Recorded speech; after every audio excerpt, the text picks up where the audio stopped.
Our next presenter is going to be presenting on the work of UNEP in Haiti.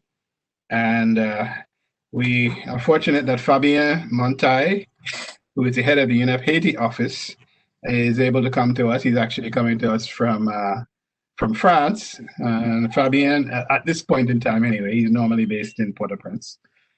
He brings to UNEP a wealth of experience from previously serving in the private sector in management and finance. And he's established several NGOs which have contributed to coral reef conservation and community-based development.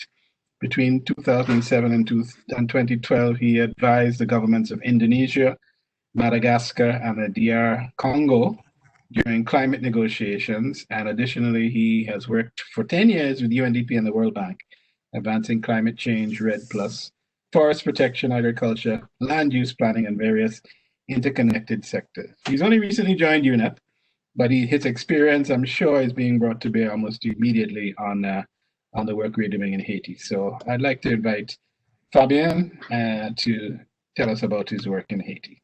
Over to you, Fabien. Well, thank you very much, Vincent, for this very nice introduction, and good day to everyone. I'll try to be brief and just give you an overview of this program. As Vincent mentioned, I arrived only in last September, so it's been a bit more than 6 months now. And it's been quite some troubled time in Haiti. And actually, we started with almost 3 months of country lock due to some political turmoil and socio-economic crisis. So it's a bit, let's say that what we got with COVID-19 is actually, was actually some kind of, adding on to a quite challenging situation already. So basically, that's the context where I arrived. Just a quick word. I mean, as an introduction, I think it's worth emphasizing that the situation of Haiti is quite different, maybe from the rest of the Caribbean. There's quite a lot of common ground as well, of course. But the state of environmental degradation in Haiti is pretty high. There is basically less than 2% forest cover. It's absolutely dramatic. The impacts, obviously, of erosions and climate change and disasters, etc., are pretty high. Last major hurricane, Matthew, in 2017, basically claimed more or less 3,000 toll. It's very high. A lot of vulnerability, and basically the country is in poverty trap. It's been more or less 30 years, and basically GDP per capita is not, in real term, is not increasing. There's been, before COVID-19, 2019 was already a year of economic recession. Despite the fact that Haiti is among the least developed countries. And the prospects from the World Bank were still staying into recession in 2020 and 2021, and this was before COVID-19. In this context, it's pretty challenging, and actually the history of UNEP in Haiti might be quite different from the rest of the continent and the Caribbean in particular. It started in 2018 after basically a post-conflict environmental assessment that was led by the Crisis Management Branch, which is run in Geneva. So basically, I am directly reporting to Geneva, and I'm part of the Crisis Management Branch. Though, due to the geographical position, of course, I'm closely coordinating actions with Vincent in Kingston and in Panama as well, in the ROLAC office. We have 2 offices in Haiti, one in Port-au-Prince, capital, one in Port-Salut, which is on the southwest tip of Haiti. And we have 11 people, 3 international, 7 national, 8 technical experts manager. Basically, it's a very lean team, and we try to work mainly with staff who are both basically technical experts on some topic and project managers. And we work a lot through implementing partners. So that's a reason why we have little administration, finance, and logistics sites, etc. And we work a lot with UNOPS and sometimes with UNDP on implementing activities and operations. We try to develop some strategic response at country level on environment. We have a very strong flagship engagement at the moment on the concept of integrated rural resilience, which is really crafted as a response to Haiti's most acute challenges at the moment.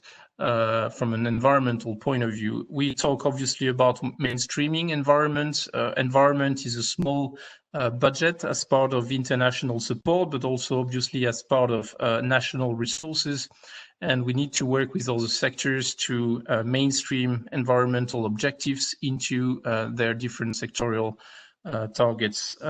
We also try to work on changing mindset, which is challenging in the country where actually short term is often the priority. And there are a key aspect on capacities to scale up action. So we are not, we are acting on the ground, but we are not trying to engage into large projects and large infrastructure projects. We are more focusing on innovation and demonstration stage, and try then to build capacities for all the partners to take over and take things to scale. Our operating model is then focusing on services, field implementation only in targeted area, which is the south, what we call the Great South area, which encompass 2 departments in the Sud and Grand Anse, and focusing on innovation and team. Basically, that's what we are trying to do. We have a portfolio of 5 projects at the moment for a total of something like 20 million, roughly $20 million. This is basically the control panel with our key donors. I will just go through quickly each of them. I just want to emphasize at this level that we have general advisory role and partnership development on top of these projects, supporting the government of Haiti, of course. Coordination of donors platforms in the country. So we are kind of offering a platform at country level to the other partners engaged in environment. So, I mean, can be like AIDB, can be the World Bank, UNDP, and some embassies, European Union, France, Japan, etc. We support the UN country team and the humanitarian country team on collective and individual agendas. Still in this effort to mainstream environment into the different agendas, including humanitarian response. Supports UNEP projects managed outside. So this is also echoing what Vincent was mentioning of this multi-layer structure of projects, and some coming from the headquarters, some from different regions, etc. So we have quite a lot of projects which are actually implemented from outside, from UNEP outside Haiti, and we try to build some coherence across this project. And also an important thing I want to mention is support capacity building to local partners. So we try to, I mean, we've been engaging with many implementing partners, including at field level, including obviously authorities, and we try to, gradually build capacity so that they can take over. And we have some success on that field as well. 5 projects, time is running fast, so I won't be too long. We basically have three projects. I mean, here you have a bit more details. Of course, this will be shared so you can get down to that. We have the 3 first projects, one funded by Norway. Then we have sustainable value chains funded by the French cooperation. And then we have,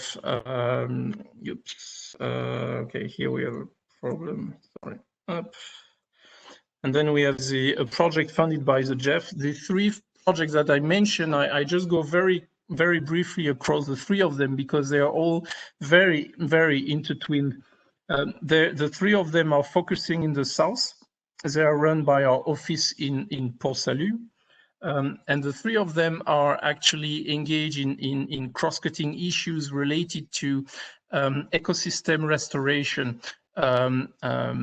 setting up new protected areas, supporting these protected areas with designing management plans, with building capacities, with protection like training rangers, restoration of ecosystem, mangroves, coral reef, riverbanks, watersheds, etc.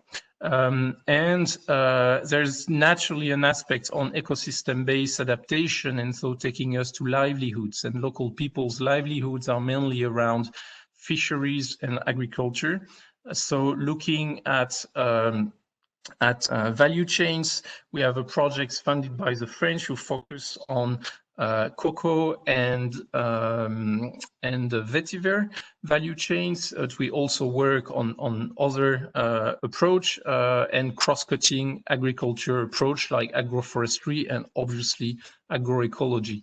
And so all of that is really integrated, and there are obviously classic components of this type of projects, including capacity building of the institutions, of the local partners, empowerment of local communities, science-based support and science support on studies.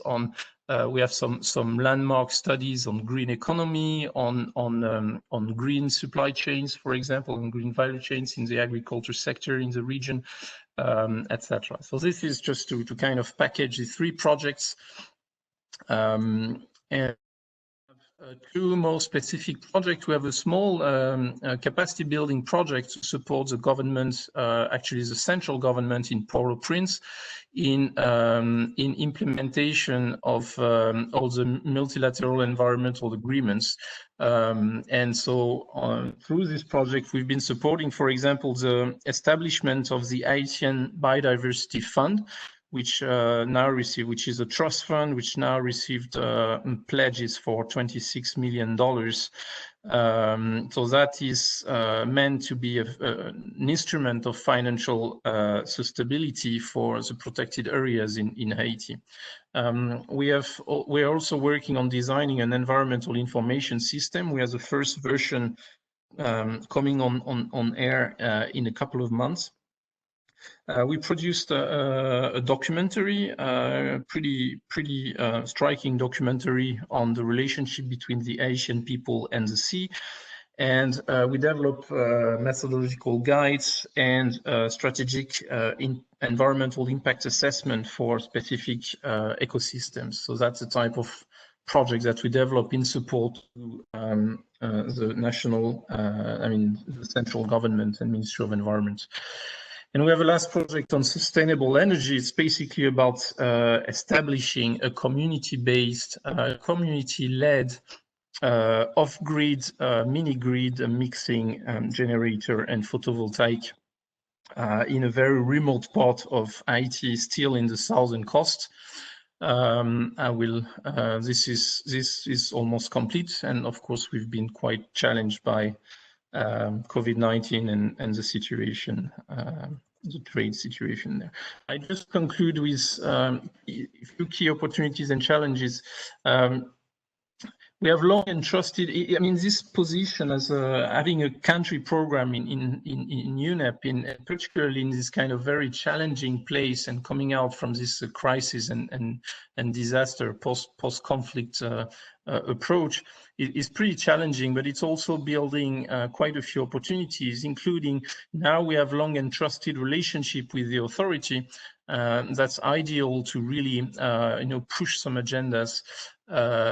We have improved capacities of historical local partners. So we started with some local farmer organization, fishermen organization, and now we have some organization on the ground. We can start working with other partners, and we are pretty much praised for that, because now when the EU or the World Bank or etc. and UN colleagues, they want to work in this area. We arrived 10 years ago, there was basically no one really working there. And now they have a network of local NGOs and local cooperatives, etc., who they can work with, and that's very, very useful. We have robust national team and knowledge of cultural, political factors to manage a project. Lately, we as a Caribbean Development Bank approaching us, for example, to help them unlock a project they have in the South Department. This is a type of things that where we can really add value to our partners. Strategic direction and approach to leverage individual project design and impact, so to give consistency, for example, across these questions of integrated landscape resilience and rural landscape resilience, for example, and that's taking shape at the moment. We are an entry point to deploy multiple UNEP expertise at national and subnational level. Concrete experience on influencing humanitarian and development agenda, mainstreaming environment and decision-making level, ability to support advice. And this, I just say a word here. Actually, we have a seat at UNCT and HCT, of course, but beyond having a seat, it's important to have the capacities to influence, and that often means that it's not only about technical advice or policy advice, it's about, I mean, how can you mobilize a capacity behind that, beyond that, to really mobilize capacities and sources, etc., to turn your advices into reality and concrete demonstration and pilots, etc. And I think that's an important experience of this kind of settings and UNEP settings in country. Trusted special relationship with Norway. This is actually echoing the first point in my challenges, which is financial vulnerability. We have 5 projects, but 2 out of them are funded by Norway, and they are actually our most flexible and most, I would say, most trusted donors at the moment, and we really rely on them. So it's also a factor of vulnerability. We are quite challenged by our operating and administrative framework in which we operate. And definitely working on implementation of projects on the ground is sometimes challenging on that, from that aspects, and including procurement and all these things. We go around that by working a lot with implementing partners and keeping focused on a very strong and lean team of experts. Capacities to coordinate and harmonize UNEP action at country level. This is something that we need to keep working on, and it takes energy. And I mean, today is a good illustration of what we're trying to do on that field. And thanks, Vincent, for this opportunity. Of course, we are also highly impacted by social political instability, COVID-19, etc. There's donor fatigue as well to Haiti that is important to note, and there's a major gap between the needs and financial opportunities and interest. Environment ranking low in national and general public priority, and basically Haitian people look at environment as a source of disaster, as a threat. And changing mindset to turn that into environment as opportunities is something that is quite challenging. And there's a lot of history behind that, of course, and there's a lot of work to do to advocate for that and to demonstrate that. And weak technical capacities of partners is also a challenge we're trying to work globally. Well, that's, sorry, I've been a bit long, I think, but that's an overview of what we're doing in Haiti.